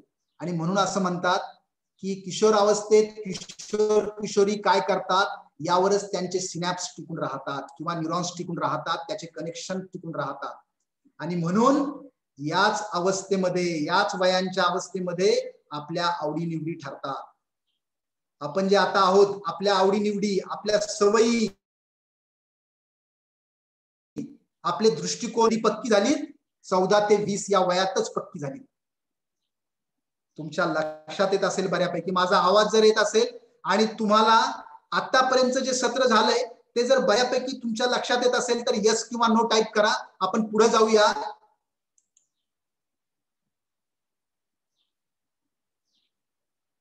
ओके ओके ओके, काही प्रश्न असतील तर ते पाहूया आपण. तुमचे प्रश्न राहणार नाहीत याची मी काळजी घेतोय. Okay, thank you. आता तुम्ही म्हणता की 20व्या वर्षापर्यंत जर सारं पक्क होतंय तर मग आता आपण प्रौढांनी काय करायचं, तर त्यासाठी हा एक आहे मायलिन नावाचा घटक. मायलिन आपल्या मेंदूमध्ये हे जे 3 घटक आहेत त्याच्या व्यतिरिक्त मायलिन नावाचा एक घटक असतो. मायलिन म्हणजे काय, आपले जे न्यूरॉन्स आहेत त्या न्यूरॉन्स आणि सिनॅप्सच्या वरचं जे एक आवरण असतं.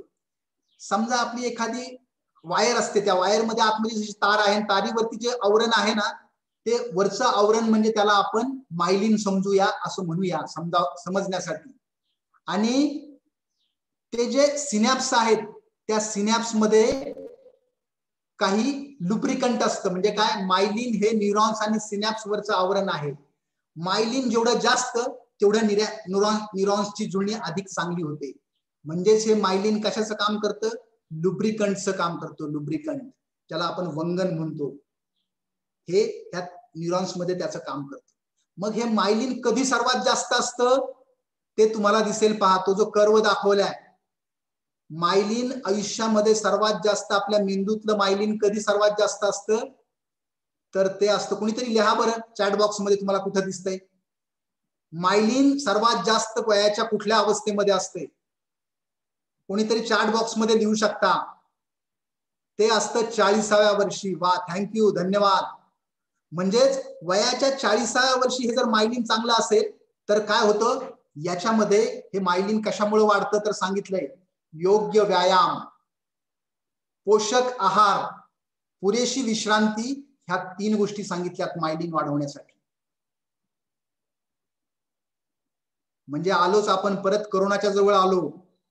कोविड-19 मध्ये जगातले सारे लोक सांगतायत कशाने काय गुण येईल माहित नाही, पण व्यायाम, योगा, प्राणायाम, ध्यान, पोषक आहार आणि पुरेशी विश्रांती, ह्या 3 गोष्टी जगातले सारे लोक सांगतायत.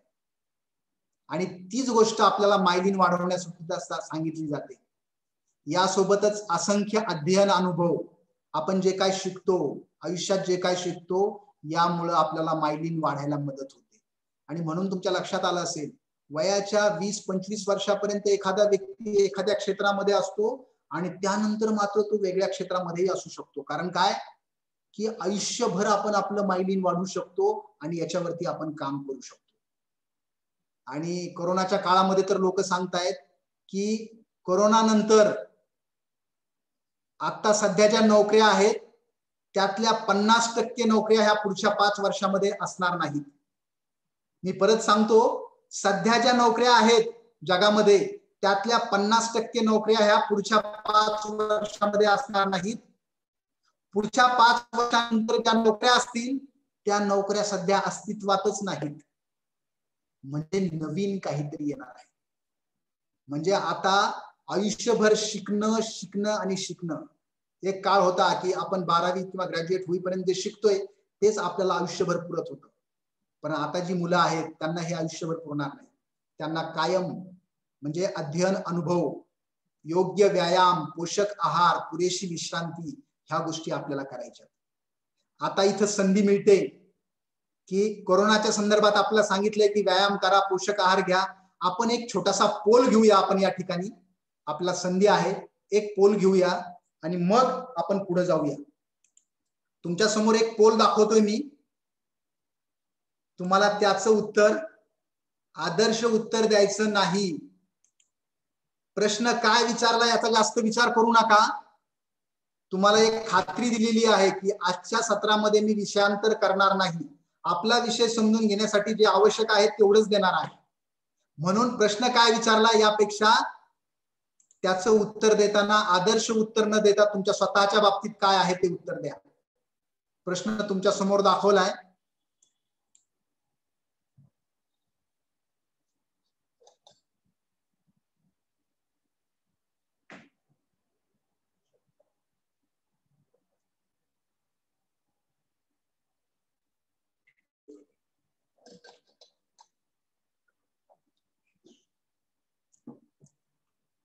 जी लोक फेसबुक वरती जॉईन झालेली आहेत त्या फेसबुक वरच्या लोकांना हा प्रश्न पाहायला भेटणार नाही, परंतु मी वाचून दाखवतो. सकाळी लवकर उठणे, व्यायाम, योगा, प्राणायाम, ध्यान इत्यादी बाबी आरोग्याच्या दृष्टीने महत्त्वाच्या असतात, याचे तुम्हाला ज्ञान आहे काय? याचं उत्तर होय किंवा नाही मध्ये पाहिजे. आदर्श उत्तर देऊ नका. जे आहे स्वतःच्या बाबतीत ते लिहा. आणि आता काय कुणी पाहिला नाही, मला सुद्धा पाहता येणार नाही. आणि तुम्ही सांगलीत आहात, मी लातूर मध्ये आहे, त्यामुळं आदर्श उत्तर नको. आपल्या स्वतःच्या बाबतीत संकोच न करता जे आहे ते लिहा. आपण त्याचा अनालिसिस करणार आहोत. दुसरा प्रश्न आहे, आज सकाळी तुम्ही लवकर उठून व्यायाम, योगा, प्राणायाम इत्यादी केला आहे काय? त्याचंही उत्तर होय किंवा नाही मध्ये मला द्या. आपण पाहूया याची गंमत काय होते ते. जवळपास 60% लोकांनी याचं उत्तर दिलंय. आपण 1-2 मिनिटं थांबूया. परत काही लोकांना कॉम्प्युटरवरती किंवा त्यांच्या मोबाईलवरती उत्तर द्यायला प्रॉब्लेम येत असेल, नेटचा प्रॉब्लेम असू शकतो, काही हरकत नाही. मी हा पोल या ठिकाणी थांबवतो आणि आपण पाहूया काय झालं ते. मी पोल एंड करतोय. मी पोल एंड केलाय आणि रिझल्ट तुमच्या समोर दाखवतोय. रिझल्ट काय आहे हा रिझल्ट पाहिल्यानंतर तुमच्यापैकी कुणी याचा अनालिसिस करू शकत असेल तर कृपया चॅट बॉक्स मध्ये सांगा की पहिल्या प्रश्नातून आणि दुसऱ्या प्रश्नातून तुम्हाला काय समजलं. विचार करा. पहिला प्रश्न हा, आता तो प्रश्न डोक्यात घेऊ नका. पहिला प्रश्न हा आपल्या नॉलेजच्या संदर्भात होता. आयुष्यामध्ये आपल्याला बरचसं नॉलेज असतं, मॅक्झिमम नॉलेज असतं आपल्याला. 94% लोकांना पहिल्या प्रश्नाचं नॉलेज होतं आहे, परंतु ते प्रत्यक्षात इम्प्लिमेंट करताना त्याच्यामध्ये गळती निर्माण झाली, कन्सिस्टन्सी नाही. 94% लोकांना नॉलेज आहे, परंतु ते उपयोगात आणताना 55% लोकांनीच ते उपयोगात आणलं. मग जवळपास 40% लोकांचं काय झालं? 40% लोक ही जे आपल्याला नॉलेज आहे इम्प्लिमेंट करू शकले नाहीत. आणि म्हणून मला हा प्रश्न दाखवायचा होता. कोरोनाच्या काळामध्ये हे जे 40% लोक आहेत, या पहिल्या प्रश्नामध्ये 6% लोक अशी आहेत की त्यांना नॉलेज नाही. ठीक आहे, कधी कधी नॉलेज नसलेलं चांगलंच असतं. त्यांना माहित नाही त्यामुळे ते व्यायाम करतील नाही करतील नंतरची गोष्ट आहे. परंतु या 94% लोकांतून 55% लोक जर वजा केले तर बाकीचे 40% लोक कोरोनाच्या काळामध्ये माहिती असतानाही आपण काहीच करत नाही. काय करता येऊ शकतं आपल्याला? आणि म्हणून मी हा दुसरा पोल घेतला होता. आपण हा पोल थांबवतोय. मी जाणीवपूर्वक, तसा विषय होता आपल्या समोर आला होता म्हणून तो पोल टाकला होता. आणि आळस, काही जण आळस सांगतायत. ओके, पहा काय करता येईल ते पहा. आपण परत आपल्या पीपीटी कडे जातोय, याच्यामध्ये व्यवस्था अशी आहे की डायरेक्ट त्या पीपीटी वर जाता येत नाही. म्हणून मी काय करतोय, पुढे पुढे जातोय.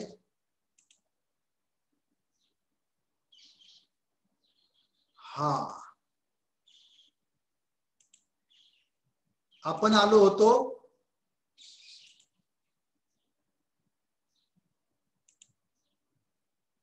थोडासा नेटचा प्रॉब्लेम असल्यामुळे असं होतंय, परत येत असावा. कृपया चॅट बॉक्स मध्ये आता काही चॅटिंग करूच नका. हा, इथपर्यंत आपण आलो होतो. आपण पुढे जातोय आणि पाहतोय विविध अवस्थेमध्ये काय होतं. बाल्यावस्थेत व किशोरावस्थेमध्ये न्यूरॉन्सची जुळणी चालू असते. त्यामुळे बालक किंवा किशोर किशोरी यांचे मेंदू अधिक प्रतिसाद देणारे असतात, ऍक्टिव्ह असतात मुलांचे मेंदू. बालक व किशोर किशोरीचा मेंदू या आजूबाजूला घडणाऱ्या प्रत्येक बाबीला, घटनेला प्रतिसाद देत असतो आणि त्यामुळेच किशोर किशोरी किंवा मुलं चटकन आत्मसात करतात. जसे ते चांगल्या गोष्टी आत्मसात करतात तसेच त्या वाईट गोष्टी सुद्धा आत्मसात करू शकतात. म्हणून आपण म्हणतो की चांगल्या गोष्टी जशा वारंवार करायच्या असतात तशाच वाईट गोष्टी सुद्धा आपल्याला थांबवायच्या असतात. कारण त्या जरी वारंवार केल्या तरी तसे पाथवे आपल्या ब्रेन मध्ये तयार झालेले असतात. आणि म्हणून किशोर किशोरी असे का वागतात तर त्या मेंदूतील त्यांच्या जुळण्यामुळे तसं होतंय. आणि आपल्याला काय करता येईल तर हे शेवटचे जे 4 वाक्य आहेत, या स्लाइड मधले 4 वाक्य पहा. किशोर किशोरींची जी चुकीची जुळणी असेल, कशाची? त्यांच्या मेंदूमध्ये जर चुकीचे कनेक्शन झालेले असतील. आता चुकीची जुळणी कशी ओळखायची तर आपल्या लक्षात येत असेल की अरे हा मुलगा खूप चांगला अभ्यास करतोय पण हातपाय हलवत नाही किंवा कृती करायची आळस जर असेल त्याच्यामध्ये, तर ओळखायचं की त्याच्या सेरिबेलमचा विकास करावा लागेल.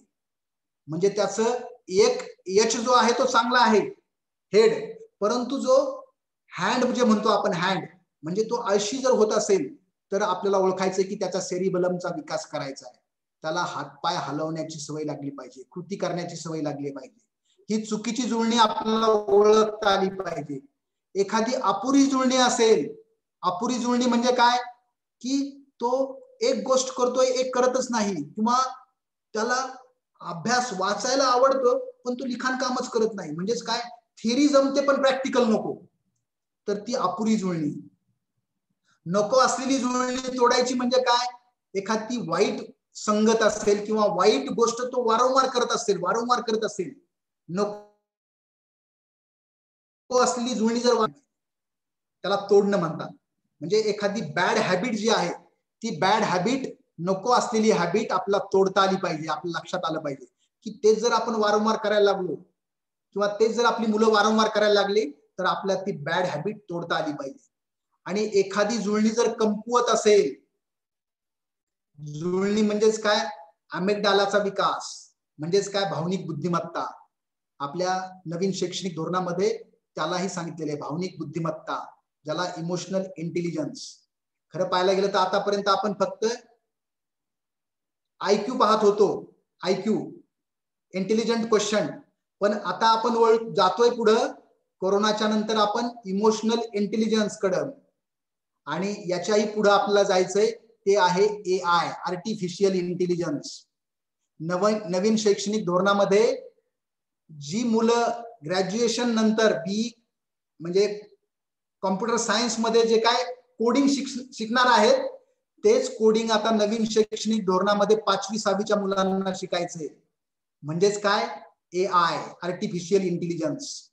म्हणून आपल्याला कमकुवत जुळणी असेल तर ती भक्कम करायची. आणि हे सारं करण्यासाठी आपण काय करू शकतो, आपण आपल्या सत्राच्या एकदम शेवटाकडे येतोय. आपली जी मुलं आहेत त्या मुलांच्या संदर्भात सर्वप्रथम लक्षात आपल्याला एकच गोष्ट घ्यायची की किशोर किशोरींचं वागणं हे त्यांच्या मेंदूतील रचनेमुळे आहे.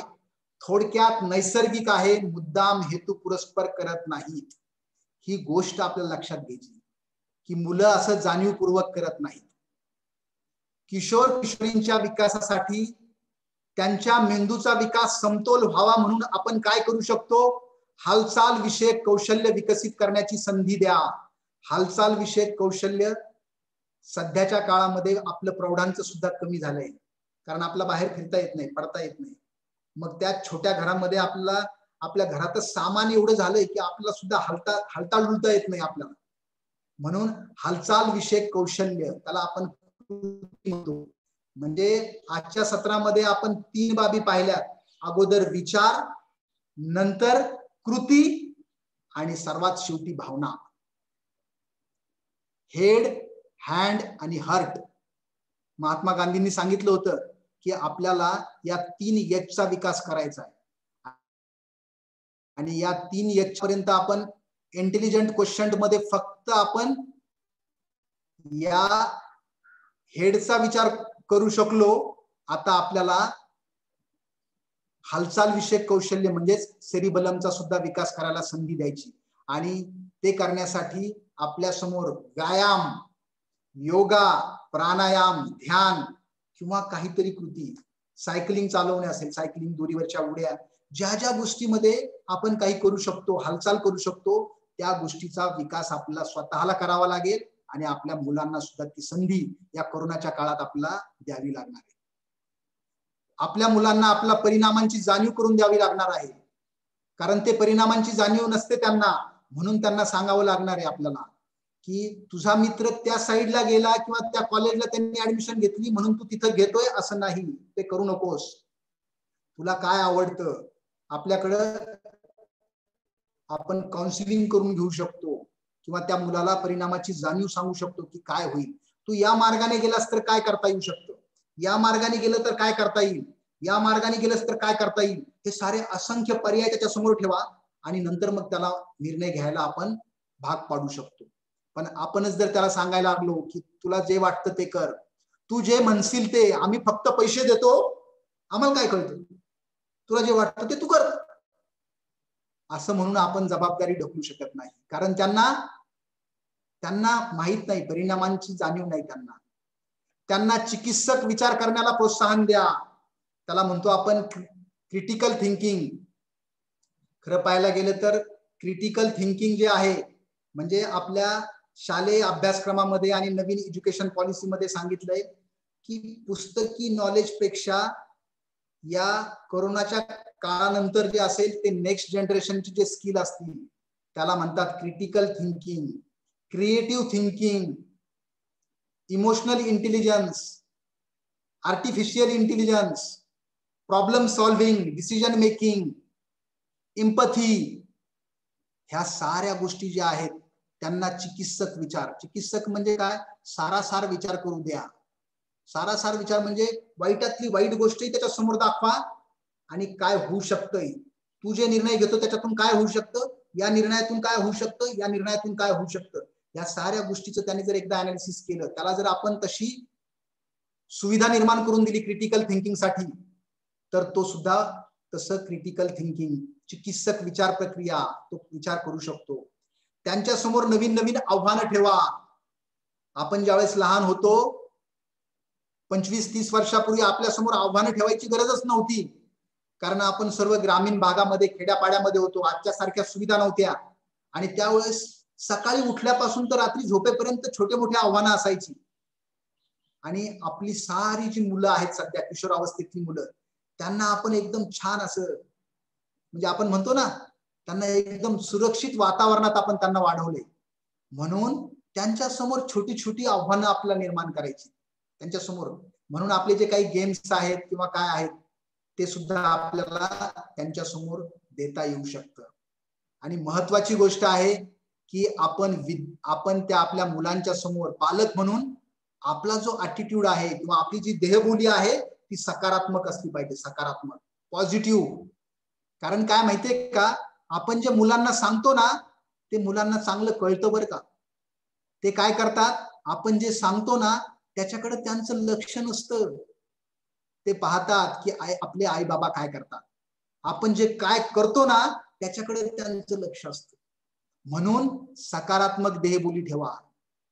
या किशोर वयातल्या मुलांना ना फक्त ते आपल्याला बोलू शकत नाहीत, मत व्यक्त करू शकत नाहीत. कारण काय, आपले संस्कार असे आहेत की आई वडिलांना बोलायचं नसतं. ऍक्च्युअल त्यांना सारं कळतं बरं का. पप्पा तुम्ही काय करतात ते आम्हाला कळतंय, परंतु काय करायचंय तू आता आम्ही तुम्हाला बोलू शकत नाही, आम्ही लहान आहोत ना. म्हणून आपल्याला आपली देहबोली जी आहे म्हणजेच आपली ऍक्शन, कारण ते आपलं अनुकरण करतात, म्हणून आपली देहबोली सकारात्मक ठेवा. आणि महत्वाची गोष्ट म्हणजे त्यांना ऐकून घ्यायचंय आपल्याला. म्हणजे त्या ज्या 7 हॅबिट्स सांगितलेल्या आहेत एका पुस्तकामध्ये, त्या 7 हॅबिट्स सांगितल्यात, त्यातली एक हॅबिट आहे ऐकून घ्या, मुलांचं ऐकून घ्या. या जर गोष्टी आपण करू शकलो तर बऱ्यापैकी आपण किशोरवयीन मुला मुलींना समजून घेऊ शकतो. आणि हे जे सत्र आहे आपलं पहिलं सत्र, खरं पाहायला गेलं तर कोरोनाच्या काळामध्ये आम्ही जवळपास 20-25 सत्र आम्ही घेतली सुट्टीच्या दिवशी. आणि त्याच्यामधलं हे किशोरवयीन मुला मुलींना समजून घेताना हे जे सत्र आहे ते आम्ही जाणीवपूर्वक मुलांना ठेवलं नाही. याच्यामध्ये फक्त पालक आणि शिक्षक आणि बाकीची जी सत्र आहेत नेक्स्ट जनरेशन स्किल, त्या नेक्स्ट जनरेशन स्किल्स मध्ये emotional intelligence, artificial intelligence, problem solving, decision making, goal setting, अशी सत्र जी ठेवली ती सर्वांसाठी ठेवली, सर्वांसाठी, शिक्षक, पालक, विद्यार्थी, सर्वांसाठी. आणि हे आपण का करतोय तर या कोरोनाच्या काळामध्ये सर्वजण घरी आहेत, सर्वांना सोशल डिस्टन्सिंग पाळायचंय.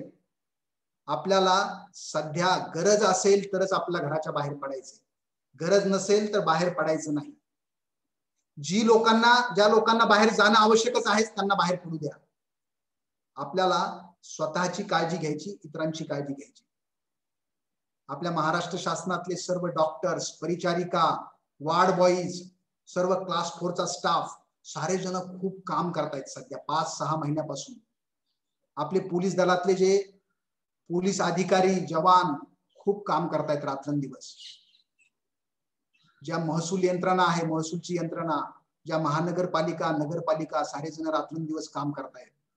आपण सारे जण त्यांना मदत करण्यासाठी आपण फक्त सोशल डिस्टन्सिंग पाळलं, मास्क वापरला आणि महत्वाची गोष्ट म्हणजे आपण शांतपणे हे सारं जर हे केलं तर आपल्याला संधी आहेत. कोरोना नंतर असंख्य संधी आहेत, असंख्य.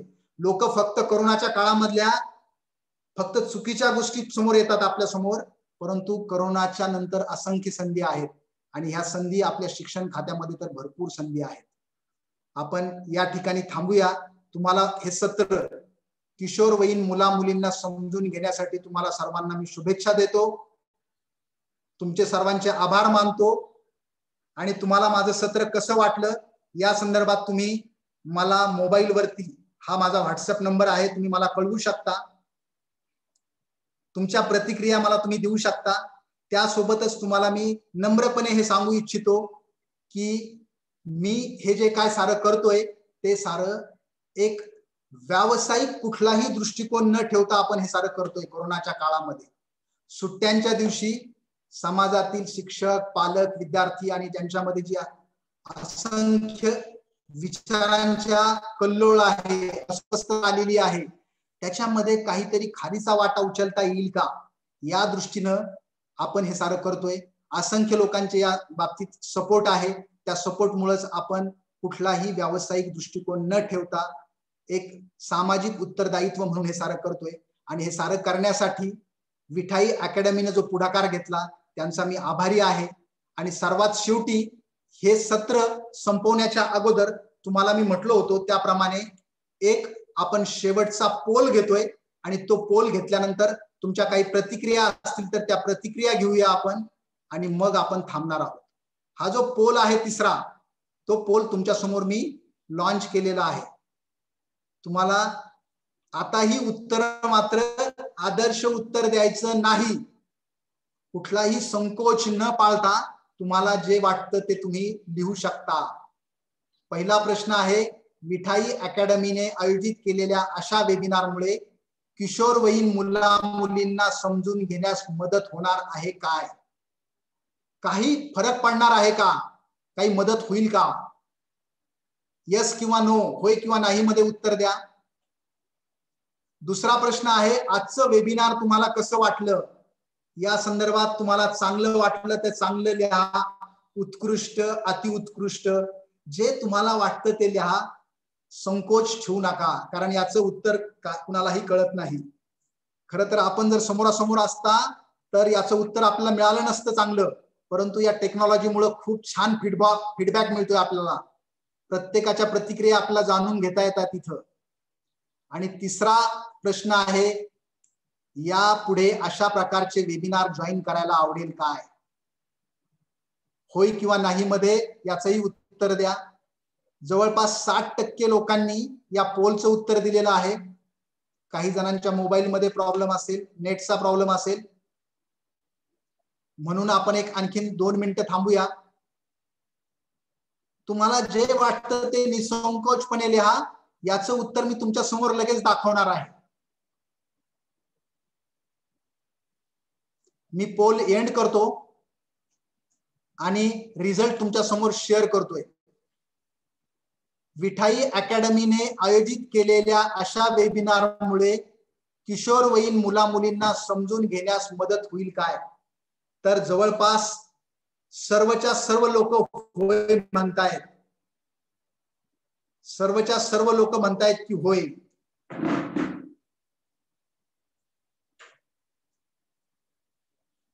त्यानंतर दुसरा प्रश्न होता की आजचे वेबिनार तुम्हाला कसे वाटले? त्यामध्ये 27% ऑडियन्स म्हणतोय की चांगलं वाटलं, 27% ऑडियन्स म्हणतोय की उत्कृष्ट वाटलं आणि अतिउत्कृष्ट म्हणणारे 48% ऑडियन्स आहे. विठाई अकॅडमी, महेश कोगे सर, तुमचं अभिनंदन. तुम्ही जो हा उपक्रम घेतलाय आणि मला त्या उपक्रमामध्ये मला संधी मिळवून दिली त्याबद्दल खरंच आभारी आहे. कारण वेबिनार 48% लोक म्हणतात की अतिउत्कृष्ट झालंय. आणि तिसरा प्रश्न होता, यापुढचे अशा प्रकारचे वेबिनार जॉईन करायला आवडेल काय? 98% लोक म्हणतायत की यस, जॉईन करायला आवडेल. मी मगाशी माझा मोबाईल नंबर टाकला होता. तुमच्यापैकी कुणाकडे असेल तर तुम्ही चॅट बॉक्स मध्ये शेअर करू शकता. माझा मोबाईल नंबर चॅट बॉक्स मध्ये शेअर करू शकता कुणाला तरी पाहिजे. अशा पद्धतीनं आपण हा फीडबॅक घेतला आणि तुमचा फीडबॅक खूप छान आलाय. मी या ठिकाणी रिझल्ट स्टॉप करतो आणि तुमच्या सर्वांना परत एकदा सांगलीकरांनी आजच्या या सुट्टीच्या दिवशी म्हणजे 100 पार्टिसिपंट जॉईन झालेले आहेत आणि काही जण फेसबुक लाईव्ह वरती असतील. तुम्ही सर्वांनी आजच्या सुट्टीच्या दिवशी, सुट्टीचा दिवस असूनही खूप चांगला प्रतिसाद दिलाय आणि सांगलीच्या लोकांना मला लातूर मधून बोलता आलं आणि हे सारं करण्यासाठी विठाई अकॅडमीचे महेश कोगे सर, त्यांच्या डायरेक्टर वर्षा आवारे भुसे मॅडम, मनीषा शिंदे मॅडम आणि प्रशांत रोकडे सर, या सर्वांचा मी आभारी आहे. त्याचबरोबर सांगलीकरांचाही मी आभारी आहे. मी मेडिकल कॉलेजमध्ये काम करत असताना सुट्टीच्या दिवशी तुम्ही मला सर्वांनी ऐकून घेतलं, खूप चांगलं प्रोत्साहन दिलं, त्याबद्दल मी तुमचा आभारी आहे. आणि माझ्याकडून हे सत्र ऑनलाईन घेत असताना कळत न कळत काही चूक झाली असेल, काही बोलण्यामध्ये काही झालं असेल तर मी तुमची सर्वांची माफी मागतो आणि परत एकदा सर्वांना शुभेच्छा देतो आणि या ठिकाणी थांबतो. धन्यवाद.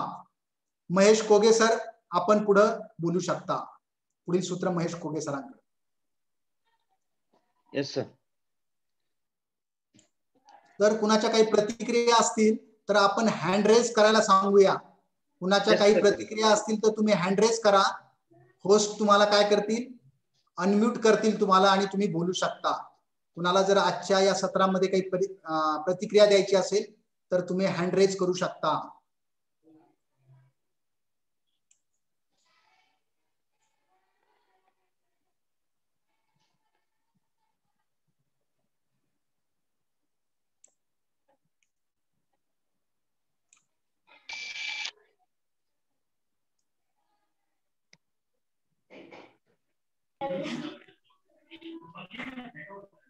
हा, हँड रेज केलेला आहे.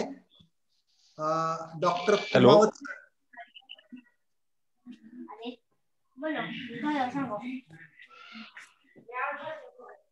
डॉक्टर कुमावत सर यांनी हँड रेज केलेला आहे. त्यांना आपण अनम्यूट करूया. होस्टला मी विनंती करतो की कुमावत सरांना अनम्यूट करा.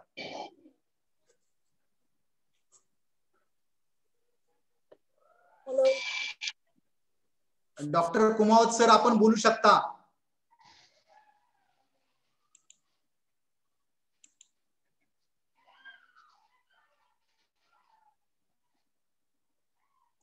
ठीक आहे. दुसरे गणेश पाटील सर, गणेश पाटील सर यांना अनम्यूट करूया आपण. हॅलो. हा बोला सर, सलग बोला. हा, मी गणेश पाटील, औसा, जिल्हा लातूर मधून बोलतो. बोला सर, बोला. हा, मी आपलं पूर्ण सेशन ऐकलं व्यवस्थित. तुम्ही सायंटिफिक दृष्ट्या पटवून दिलं आणि पालकांच्या पुढे जे एक डोक्यामध्ये कायमच प्रश्नचिन्ह असतं की आपला मुलगा असा का वागतो, तर त्याच्यावर समर्पक उत्तर शास्त्रीय दृष्ट्या आपण दिल्यामुळं की मुलांना समजून घेण्यासाठी चांगली मदत होईल सर्व पालकांना, असं मला तरी वाटतंय. आणि अशाच प्रकारचे आपले सेशन यापुढे सुद्धा ऐकायला मला खूप आनंद वाटेल. कारण मी सुद्धा एका शिक्षण संस्थेशी संबंधित आहे. माझी एक छोटीशी शिक्षण संस्था माझी पत्नी चालवती, the words English school Ausa. आणि पालकांच्या बऱ्याच अशा शंका असतात पालक मीटिंग मध्ये वगैरे, पण एवढं शास्त्रीय दृष्ट्या उत्तर मलाही माहित नव्हतं आजपर्यंत. परंतु आपण आज जे मार्गदर्शन केलं त्यामुळे मला निश्चितपणे याचा फायदा होईल आणि पालकांना समजून सांगण्यासाठी सुद्धा मदत होईल. सर धन्यवाद.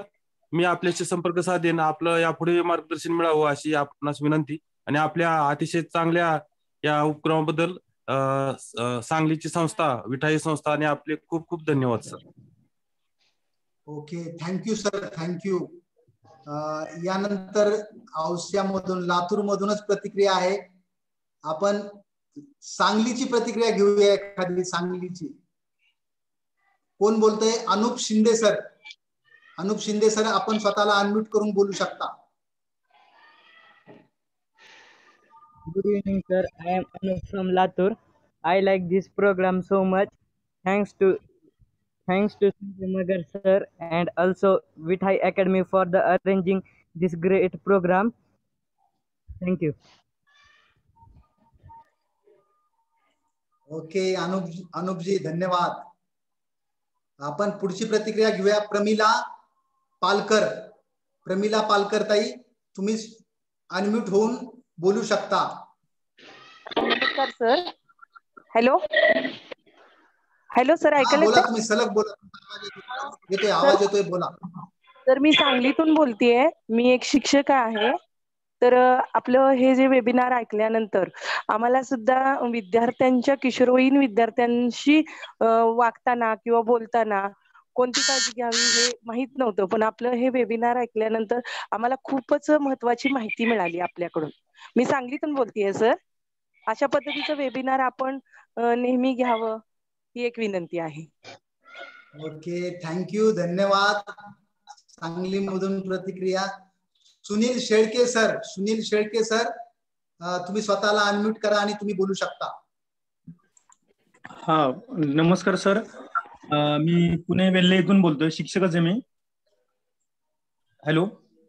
हा बोला सर, तुमचा आवाज येतोय, बोला, सलग बोला. थोडस सॉरी, कारण मी जरा लेट जॉईन झालो, मला फारसं ऐकायला मिळालं नाही. ते अतिशय तुम्ही जे ऐकलं मी ते खूप छान होतं. आणि मला हे पुन्हा ऐकायला मिळेल असं काय आपल्याकडे पुन्हा सेमिनार होणार आहे का? सर, तुम्हाला ज्यांनी लिंक पाठवली होती त्यांच्या संपर्कात तुम्ही असाल तर तुम्हाला बाकीच्या लिंक ते पाठवतील. त्यानंतर आपण प्रीतम बरामदे यांना विनंती करतो की त्यांनी स्वतःला अनम्यूट करा आणि आपली प्रतिक्रिया द्या किंवा आपला काही प्रश्न असेल तर विचारा. बरामदे सर, प्रीतम बरामदे सर.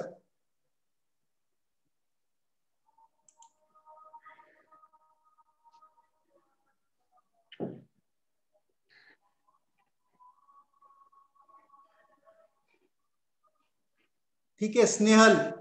स्नेहल यांना विनंती करतो की त्यांनी स्वतःला अनम्यूट करा आणि तुम्ही बोलू शकता. स्नेहल.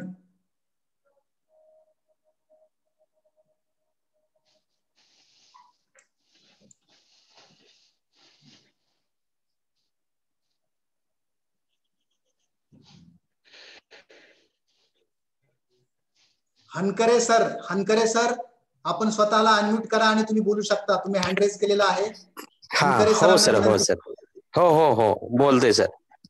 हा सर, सांगलीवरून बोलतोय मी, हंकारे. आवाज येतोय ना? बोला. हा, आवाज येतो, सलग बोला सर, सलग. हा सर, खूप छान सेमिनार झाला हा.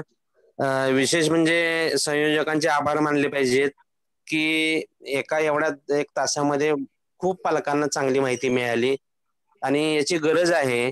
माझा एक छोटा प्रश्न आहे सर, की 10वी नंतर मुलांचे IQ, EQ आणि AQ या टेस्ट करणं गरजेचं आहे का? त्याच्याबद्दल थोडस मार्गदर्शन व्हावं. सर, IQ टेस्ट करायची गरज नाही. इंटेलिजंट क्वेश्चन, आपला जो काही अभ्यासक्रमामध्ये ज्या परीक्षा असतात त्या साऱ्या IQ बेस असतात. की आपल्याला जे शिकवलेलं आहे त्याच्यावरतीच परीक्षा होतात. त्यामुळे IQ टेस्टची गरज नाही आपल्याला. अच्छा, ओके. EQ टेस्टची तशी गरज नाही. परंतु काउन्सिलिंग साठी एप्टिट्यूड टेस्ट, जी की आता आपल्या महाराष्ट्र शासनाने 10वीच्या मुलांची एक टेस्ट घेतली जाते. आपल्या महाराष्ट्र शासनाचा खूप चांगला उपक्रम आहे. 10वीच्या मुलांची टेस्ट घेऊन त्याचा रिझल्ट आपल्या समोर दिला जातो आणि त्या रिझल्ट नुसार आपल्या मुलाचा कल आपल्याला त्या गुणपत्रिकेवरती जाणवतो. अट फक्त एकच आहे की ती जी काय एप्टिट्यूड टेस्ट होती, कल चाचणी, ती कल चाचणी प्रॉपर झालेली असली पाहिजे.